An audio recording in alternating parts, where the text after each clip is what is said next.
Welcome to Good Grief, the podcast where resilience meets reality. I'm your host, Dr. Christine Malone.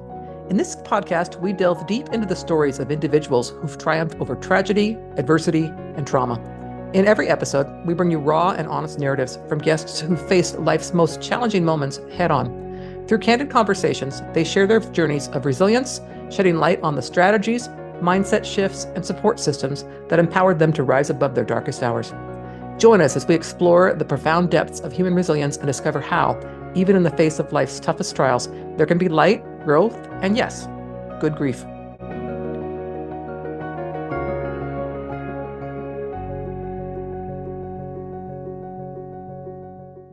Okay, thank you, listeners, for coming today and listening. My guest today is Kathleen Quinn, mindset coach and certified grief educator.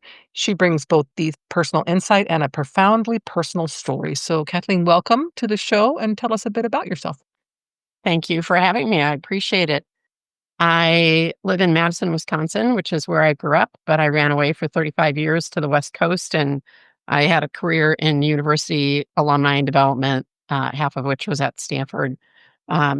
And then my late husband and I took early retirement up to Oregon because we are complete theater geeks, and there's a great Shakespeare festival there that runs. It's the largest repertory theater company. Yeah, you know it, of course. One of the largest repertory theater companies in the country, and we were just in love with it. And so we retired up there. I was still working part-time, and I had started coaching because I wasn't 60 yet.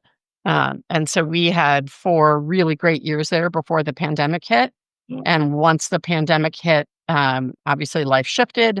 But then that summer of 2020, Michael got a diagnosis of pancreatic cancer and died 5 months later in January of 2021. So it's been a little over 4 years now. And he had lost his first wife to cancer when she was 41 and he was, I think, 43. So he had learned a lot about grief, and I refer to him as a grief whisperer. He was my teacher of grief because people would call him, and friends of friends would have people call him to talk about what they had experienced. And so he was the one who helped me understand the process of grieving and how to build your life and all those kinds of things. And so I had just listened for so long, and after he died, I counted up the number of people when I was planning his Zoom memorial, because there were no funerals then. I counted up how many people he had helped that I knew of, and it was 18. Mm-hmm. That he had, and aside from his other job, so that he would just talk to people, and he was a really good listener and very heart-centered person. So I was coaching. We were living in Oregon, and when Michael died, I was looking for some kind of a grief program, and everything was Zoom at that point. And I remembered having read about David Kessler, whose book Finding Meaning had come out the year before. And he had been on a Brené Brown podcast that I'd heard him on. Mm-hmm. And so I went looking for him, and I found out that he has this online Tender Hearts program that he shifted to during COVID, because he would do retreats in LA for people. But with COVID, he switched to an online program. It was very reasonable, like $34 a month, and you could sit in on as many Zoom calls as you wanted. And still, it's, I think, very similar pricing. And so I, as a coach, was fascinated to watch him handle people, holding them gently in a very tender space, or pushing them when they were blaming themselves for something that maybe had happened a year ago. And he knew that he could push a little bit more. And so just watching from a coaching standpoint, I was in awe of him. But then also just learning about grief with what I learned from Michael, and then what I learned from David. When David said that summer, he was, I'm going to offer a Grief Educator program. I said, I'm in, because I think this will help my coaching clients. And then through him, one of the last sessions of it was, he had a woman, Nancy Levin, who's a runs a coaching program come in to talk about self-worth because she said, I know you'll have a hard time charging for your services. Many of you may have a hard time charging for your services since you're working in the grief space. And then she said, and my new cohort of coaching people are starting, hop on a call if you want to learn about it. And everything changed for me working with her. So now I'm a mindset coach. I really help people who are at the intersection of career transition, potential retirement, not knowing who they'll be if they step away from a long-term career, not sure how to accept the fact that they maybe have achieved a level of wealth that they never expected, maybe are dealing with grief in different capacities.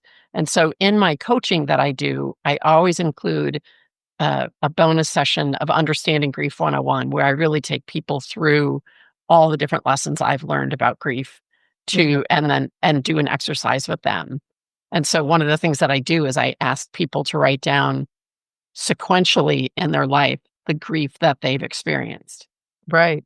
Right. And what are the 10 biggest things, right? When you say grief, you're not just talking about death, you're talking about. No, and that's what I say to them. It's a loss of, a career, a loss of an opportunity to, I think about the scientists who are losing jobs right now, and maybe they had a discovery that was right around the corner, or the loss of childhood when someone doesn't have a good childhood, right? Whatever it might be, a loss of a job, a loss of a business in a downturn of an economy, whatever it might be. When the theater had to shut down during COVID, I mean, all the things in COVID, good Lord, so many things in COVID.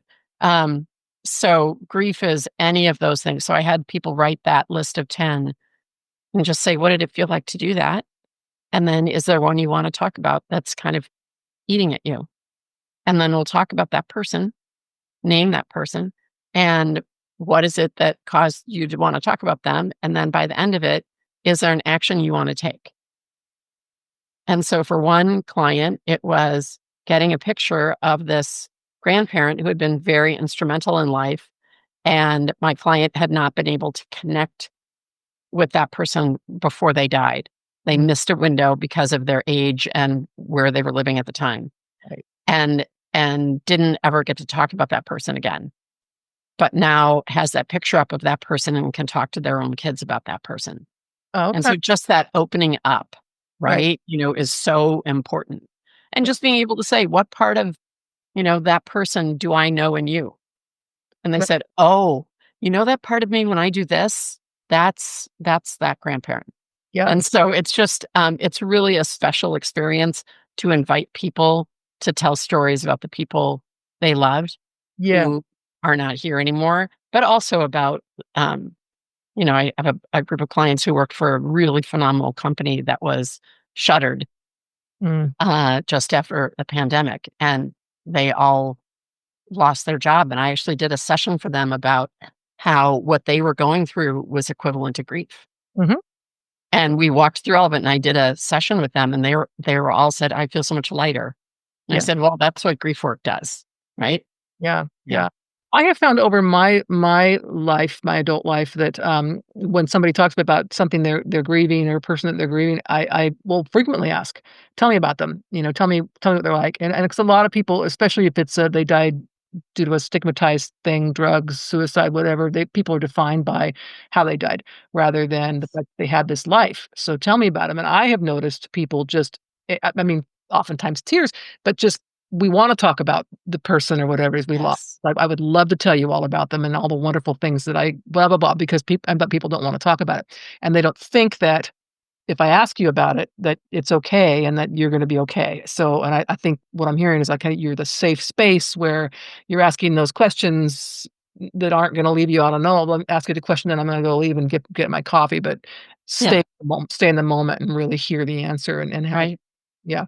Well, and it was training, but it was also my first date Michael and I had going to a meeting was in early December, and we were having a coffee waiting. We were early, and he had found out from the friend who introduced us that my mom had died right around the holidays a few years earlier, like 3 or 4 years earlier, not just like a few weeks ago. And he just looked at me and he said, tell me, what do you miss most about your mom at the holidays? Mm. And I looked at him. I was 32. I looked at him and I said, "Why did you ask me that?" And he looked at me and said, "Because I know no one else will." Yeah. And that was the lesson. That was the first lesson for me in grief That is so was cool. nobody else is gonna ask, Yep. Yep. right? And I so I tend to keep dates in my calendar to send notes to people. I love that. Yeah. And I have a couple of dear friends who January 9th, that's Michael's death date, will I will hear from them, Yes. Yes. And it's you not. know, even though it's been 4 years. Even though it's been 4 years, that's nothing, right? Yep. No, it's a very, again, it's a way to honor the person who's gone Yes. and the person who's still here. I had an episode many years ago after my first husband committed suicide. I was working in a doctor's office, and it was Christmas time, and this lady and her husband came in, and the husband was the patient. So the lady's sitting in the waiting room, and I asked her, the question we tend to do at the holidays: "Are you ready for the holidays?" Right? And she started crying, told me that her only son had committed suicide earlier that year, and it was her first Christmas without him. So I'm in this space thinking, "Oh boy, I just opened up a can of worms here, whatever." So I said to her, "Tell me about him. Tell me what he was like. Tell me what things did he like to do? What were your goals for him? What did you hope for him?" And she just opened up. It was like watching someone bloom. It was amazing. Yes. And when I told that story, I've had people go, "You asked her that?" I'm like, do you think she didn't wanna talk about him? Of course she wanted to talk about him. Well, what else were you gonna do? Sit there and stare at her? Exactly. Exactly. "Oh, this is awkward."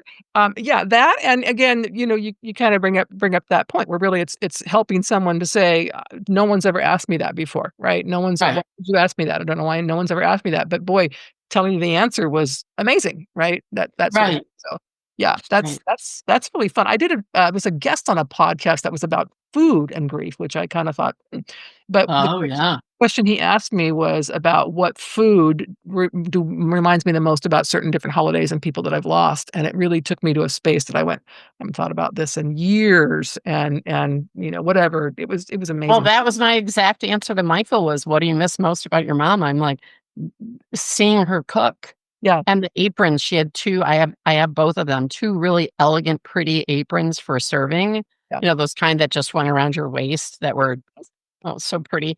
And I have those, and I said it was seeing her set the table with all the amazing food. So Yep. food is very central. It really is. For me, it was my father loved my stuffing, the turkey stuffing, he loved it. He used to tell me all the time, "Christine, you make the best dressing, ah." So every year Thanksgiving, I think of dad as I'm making my stuffing, all right? So it's kind of one of those where I think, gosh, it makes me smile and remember those things, and it's rough. Right, And you miss right.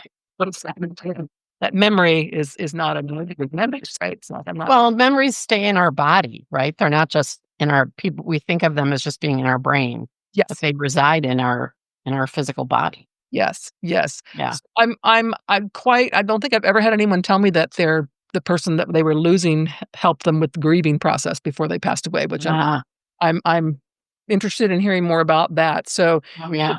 it obviously it was because he obviously has had some experiences, and the 2 of you had a wonderful relationship, whatever. I mean, it's not like it's some random person you're just talking down the street. Yeah.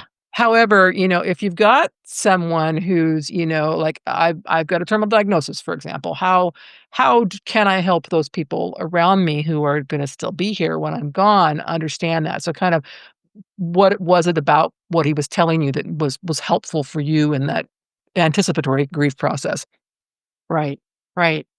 Um, it was things like I would say to him, "I'm not gonna have you to talk to when I have a problem." And he said, "You would know what it's been we've been together for almost 30 years. You know what my answers will be." Yeah. And I said, "That's true." And the most important thing that he said to me was, "I want you to struggle to stay open to life." He did not say love. He wasn't saying go and get married. I was 59. I certainly could. I have no interest in doing that. We had an extraordinary marriage, whatever. He said, struggle to stay open to life, whatever that would be for me.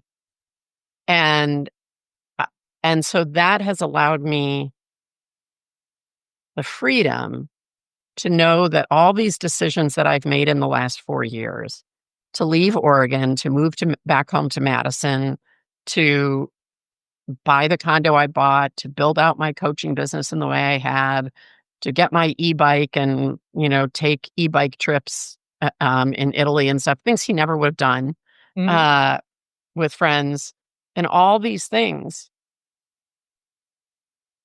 I know that I'm doing them in service of that request. Right? Yeah. So that was one really important thing. And then I remembered holding his hands one of the last days, and I had my wedding rings on, and I said, I'm not going to take these off for a long time.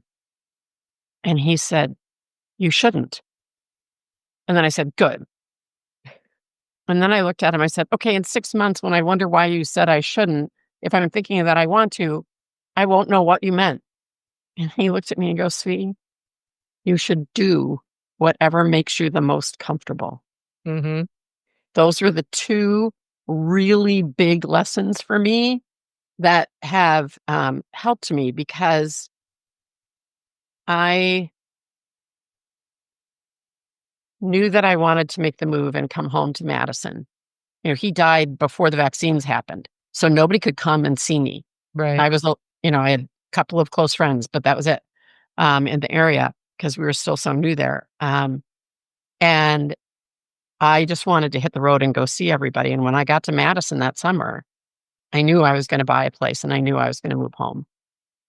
And I knew that he would have understood that, because he said to me, you may decide to go somewhere. Yeah. And we had talked about whether Madison might be a place I'd retire to. And so I knew that. But it was things like getting here, and I started to put up photos of him. And then I thought, I can't put up photos of him. He never lived here. Right? Like that lasted about 30 minutes. Yeah. And then I put the photos up. But then hitting that point, and I think this is one of those things that I learned from him, was all of a sudden there was a day when I was really happy. It had been a little over a year. I was in my condo, all my furniture. I bought new furniture because he and I had very different tastes. So there's some things I got rid of and some new things. And all of a sudden I was really happy, and it caught me. I just caught my breath, and I started to cry. And I thought, this is not right. I should not be this way. Yeah. And it took me a couple of hours that day. And I finally said to him, and talking to him aloud is, that's a frequent thing. I said to him, look, here's the deal.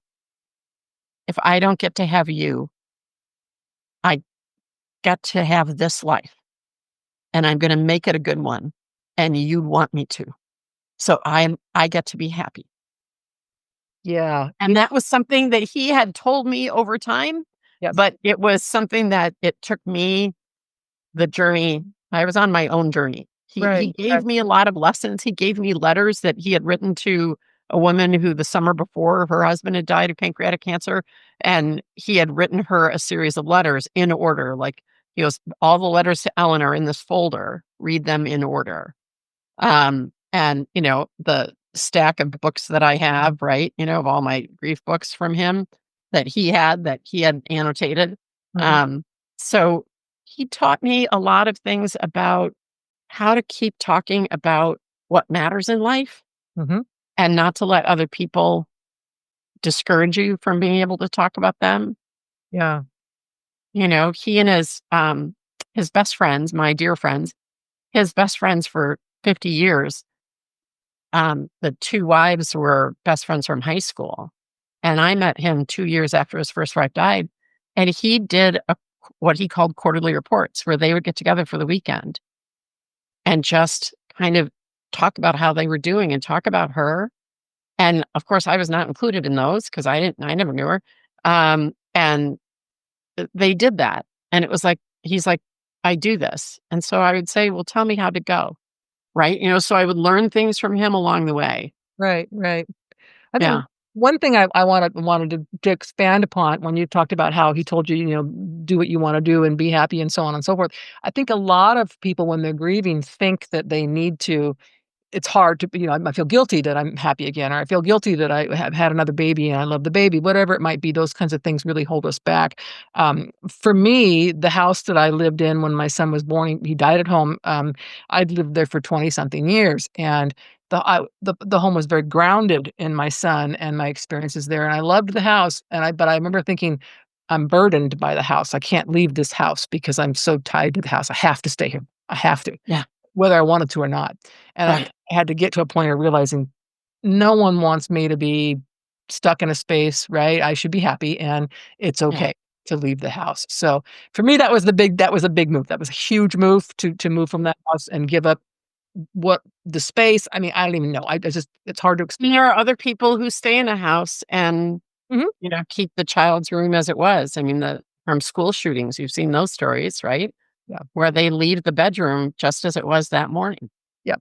Yep. So everyone deals with it differently, as long as from my perspective, as long as it's a choice that is helping them.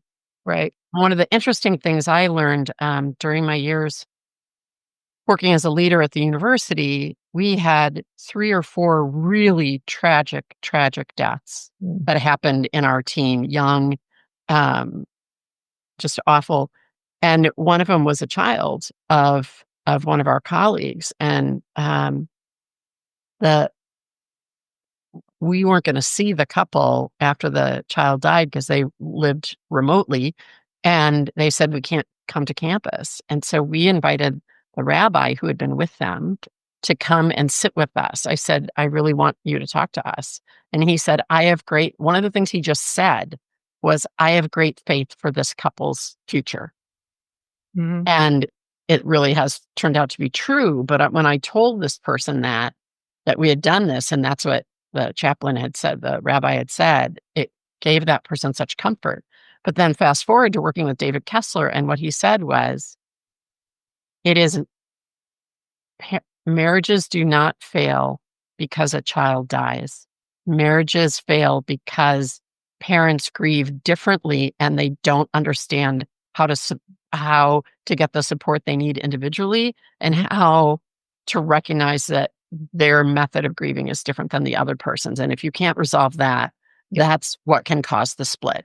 Absolutely. I've been in Right. support groups for parents that have lost a child, and that's exactly the biggest thing that comes up is the inability to really relate to one another in the grieving process and to support one another. It's like, I'm grieving, I got to support you, and so on and so forth. So that Right. common Right. one that I've heard as well. Yeah, I have a former neighbor who just called me recently because her son died by suicide just a few months ago, and I said to her, watch out for blame, because what I've learned is that our brain accepts the pain of blaming ourselves over as a resolution over the constant loop of, why did it happen and I don't know. Mhm. So blame is easier to accept than the constant loop of uncertainty and no answers. Yeah. And Yeah. so people will blame themselves for things that sound ridiculous to another person. And that's one of the things from an educator standpoint is, I talk to people and I said, part of the reason I share this with you is because you might have someone in your office who goes through the death of someone, Mhm. and if they're blaming themselves, just saying, don't blame yourself is not the answer. Mm-mm. Listening to why, but also recognizing that it's probably because they can't figure out why this happened. Yeah. So they need an answer. And if blaming themselves is the best way to get a resolution, they'll take it. Yes. Yes. For me, for years, I blamed myself for choosing the healthcare providers that caused my son's injury. Of all things, it's like, Yeah. I think back on the logic behind that and think, how could I have, but I spent years there thinking, Yeah. if only I'd, chosen that someone else, blah, blah, I should have known better. You Yeah. know, these And, kinds and of, as David Kessler would say, take that if only and turn it into even if. yeah. Yeah. That's Right. great. Yeah. But I'm the whole But that's a big thing to be able to do. being stuck in, I've never really thought about it from the point of view that it's easier to hang on to the blame than it is to hang on to Oh, some. yeah. Your brain needs an answer. Yeah. Yes. Yeah. True. True. When my first husband committed suicide, I did blame myself, but worse than that, his family blamed me too. So it was really one of those like totally piled on sort of thing, and thinking, well, and again, they needed an answer. Why did he do this? Well, it must have been her. She must have Yeah. had something to do with it. Had nothing to do with what she really did. Whatever. Yeah. So now that I think about it, with what you've just said, was probably their way of saying I need to figure out why, rather than Right. grieving their brother or their son, whatever. So yeah, that actually makes. Exactly. I'm always surprised how many things I learn from my guests on the show. So one of those, I'm just like, oh, I never thought about it that way, but that's awesome. Yeah. Yeah. So Well, as David would say, we're a grief illiterate society. We don't know. that was my next question for you, is about grief illiteracy. What does that mean, and how do we combat it? I guess I would say, in our culture, maybe how we teach our children differently. What do we need to do? What is it? What do we need to do? Well, what you're doing, this podcast is a big part of the answer, right? It's inviting people to talk about grief. Right. One of my favorite books is The Wild Edge of Sorrow Mhm. by Francis Weller. And I'm just going to read you a quote out of it because I just think he's so powerful. He talks about every one of us must undertake an apprenticeship with sorrow. We must learn the art and craft of grief, discover the profound ways it ripens and deepens us. While grief is an intense emotion, it is also a skill we develop through a prolonged walk with loss. Facing grief is hard work.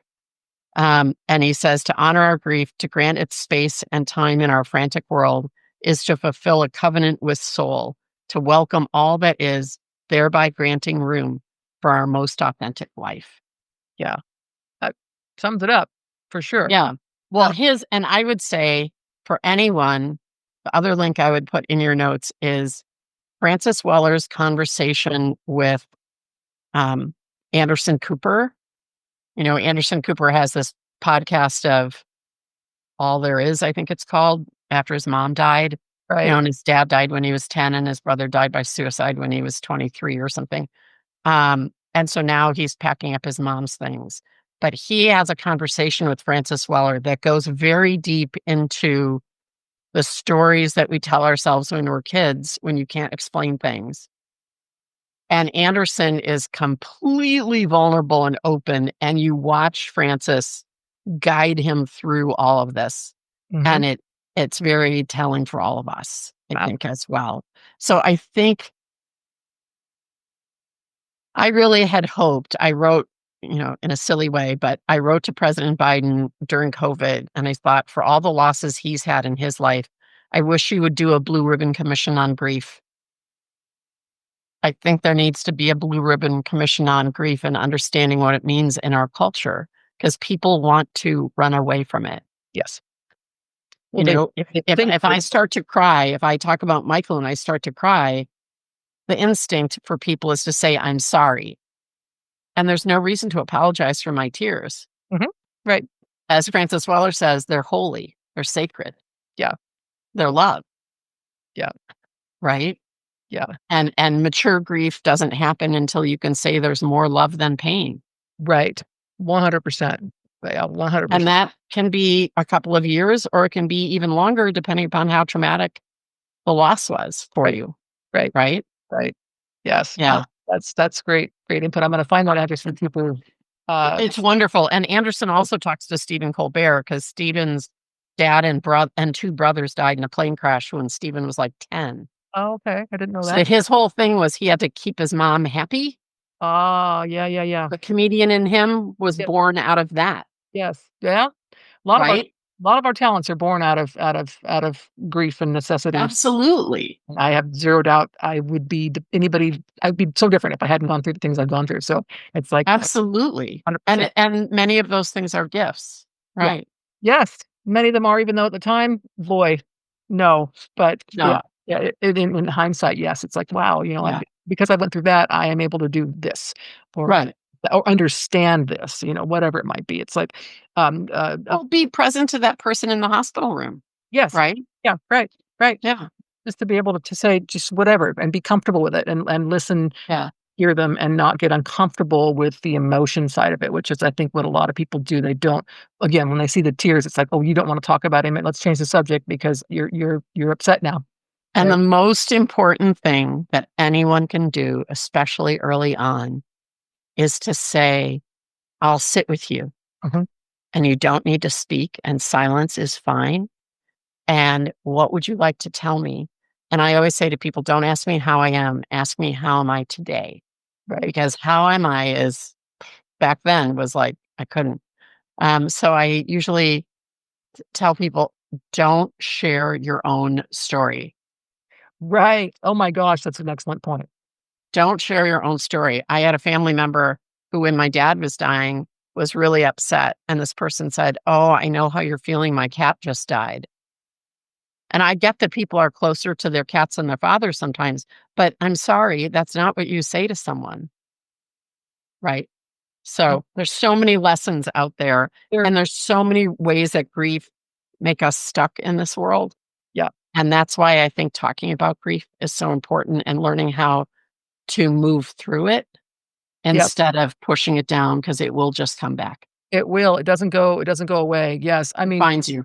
your comments there about things that people say can really that's another book I want to write someday, is about what not to say to people when they're grieving. When my husband died, I was 30, and I had somebody at his funeral say, well, it's a good thing that you're young enough to remarry and find someone. And I remember thinking, it's like the last thing on my mind today, but like, you're trying to make me feel better. And Yeah. worse than that was when my son died. Somebody at his funeral said, at least it was a good thing I had other children, as if losing one was not a big deal because I have others at home, like a pair of shoes. So I was thinking, you don't have to say anything. I love your point. You don't have to say anything at all. You can just be there, Yeah. sit with me, whatever, come Yeah. over come over and do my laundry and whatever, Right. be helpful, but don't expect, because nothing you say is gonna make me feel better, is kind of what I like to tell people. It's not, you can't fix this. You can't, what you can do Right. is simply be there, which I think is a big point with when it comes to grief and literacy, of just knowing what you can do for people and what you should do for people, rather than shut away or say, "Well, let me know if you need anything." So now the onus is on you to reach out to me if you need something, rather than me being there to see what can I do or what might you Yeah. need, or Yeah. what. I had a friend who had, whose husband had open heart surgery and he'd been in the hospital for like 6 months, right? They had a heart transplant. And he came home and of course he was sitting in the living room a lot. And he said to his wife, he goes, sweetie, has our neighbor been mowing the lawn and taking out the trash all this time? And she said, what do you mean? He goes, well, he's doing that right now. She goes, well, I guess so, because I haven't done it in 6 months and I never even thought about it. To think about And it. this neighbor didn't ask. He Mhm. just did. Yep, yep. And her husband's like, "You didn't notice?" And she's like, we have 3 little kids and you had open heart surgery. You had heart transplant surgery, you know?" Yep. No. But if you think about it from the point of view of the neighbor that's doing the mowing, a lot of people think, "I need to help, I need to do something."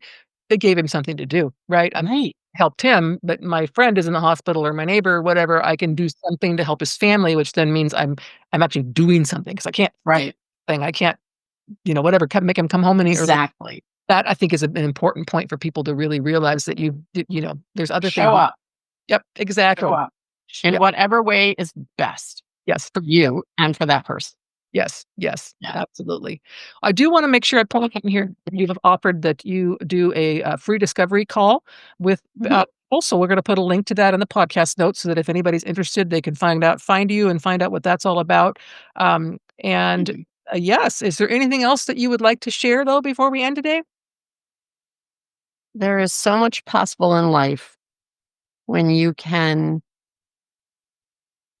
understand how grief has affected you, even if it was a long time ago, and you can release those feelings and that tragedy, Mhm, and just always talk to people about the person or the job that they lost, right. right?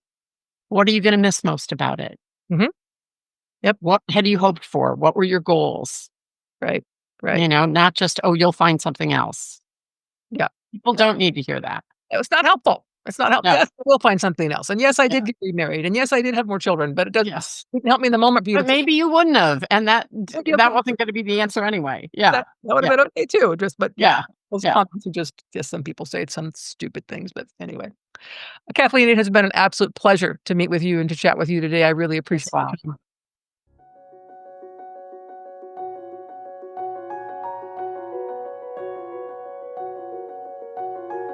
Thank you for joining us for this episode of Good Grief. We hope that stories shared today have inspired and empowered you on your own journey of resilience. If you want to dive deeper into the themes of trauma, tragedy, and survival, be sure to check out my memoir, The Day I Became the Spider Killer, a memoir of trauma, tragedy, and survival. In this book, I shared my own raw and honest experiences, offering insights and strategies for overcoming life's toughest challenges. You can purchase the book on Amazon, Barnes & Noble, or listen to it on Audible. Your support helps us continue to bring these powerful stories to light and spread a message of hope and resilience. Stay tuned for more incredible stories on our next episode. Until then, remember, even in the face of life's toughest trials, there can be light, growth, and good grief.